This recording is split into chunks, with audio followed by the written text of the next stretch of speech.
Any of you ever like looked at your friends and that's funny, you start laughing, and thought to yourself, you know, what am I doing? Yes? Okay. Have some of you actually put yourself maybe through what you would call abuse in certain relationships? No. So there's another way to look at that also. It depends on your beliefs of what a relationship should be. For most of us, it's to always feel good. Again, in the beginning of this workshop, I said, you know, look at this and figure out whether or not this feels good or doesn't feel good. But again, if you're connected to your center, that you can turn your energy to feel good regardless of the circumstances or the person that's presenting something to you that's disturbing. That more than likely you're going to attract certain people, certain teachers that will mirror aspects in yourself. It happens all the time. And you can have just say a little inch of anger right here, and you can easily attract someone who's a rageaholic. And you're thinking, my God, I mean, I'm upset, but he's really pissed off.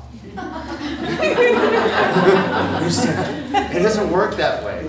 And maybe it's going to take that one person, that big beast, to evoke that in you. Do you understand? How about those relationships where you say to that other person, you know, this never happens to anyone else, like as if that's relevant. Do you have those type of friendships? You're thinking, I get along with everyone but you. It's usually someone you're married to. I'm not kidding. But does that happen? Well, there's a gift in that. There's beauty in that.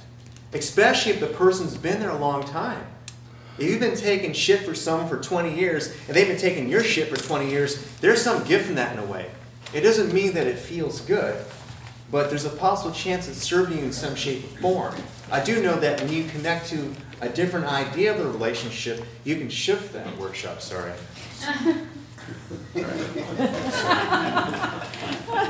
All right, so, yeah. All right, so imagine you're my father, okay? And you never actually have really told me you love me or that you're proud of me. And I really have busted my ass to be the man I am in my career, okay? And I have this tension because I'm just waiting for that one day you look at me like, Ray, I'm proud of you, okay? I'm waiting for that, okay?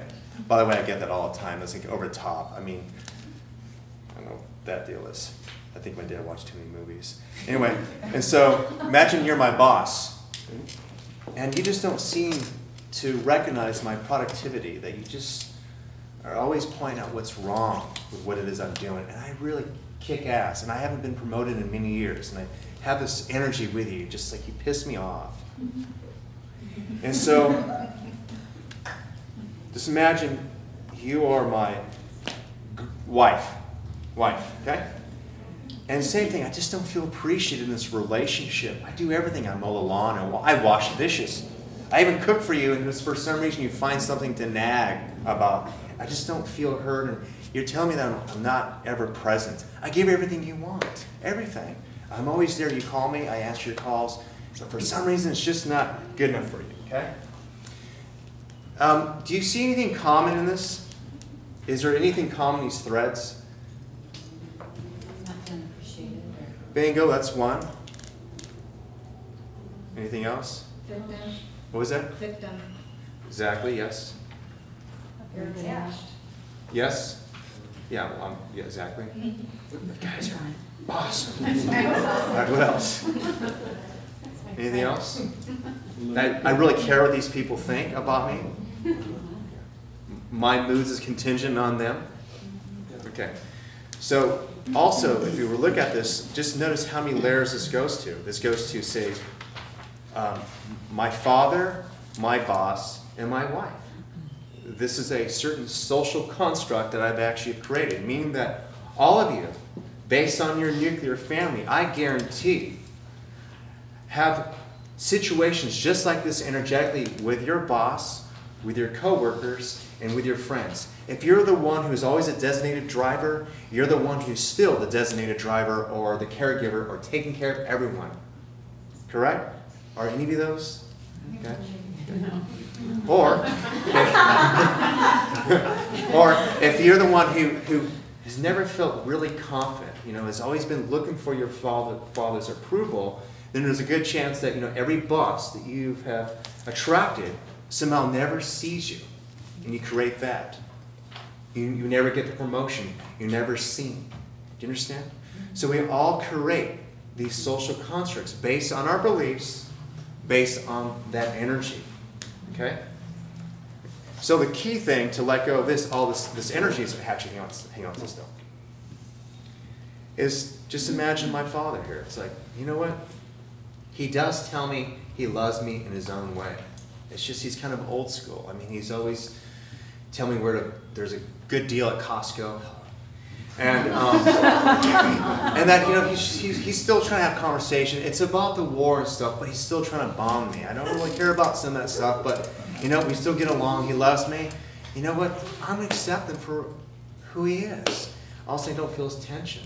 And I realize that actually he does give me compliments, but I've been putting him in a box, and I've had these unmet expectations. So all of a sudden I start experiencing my father differently. My boss, I realize that my boss has been a mirror of my father, and for some reason, since I worked things out with my father, I actually feel as though I can become self-employed and start my own company. I feel confident. And my wife, she's just a bitch. Okay.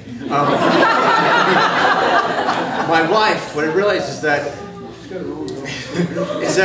I've been projecting onto her. I've been dumping on her. She's right. I haven't been present. When I'm talking to her, I'm talking to my father and my boss. I bring home my work. And that's what she's saying, is that I'm never present. I realize that.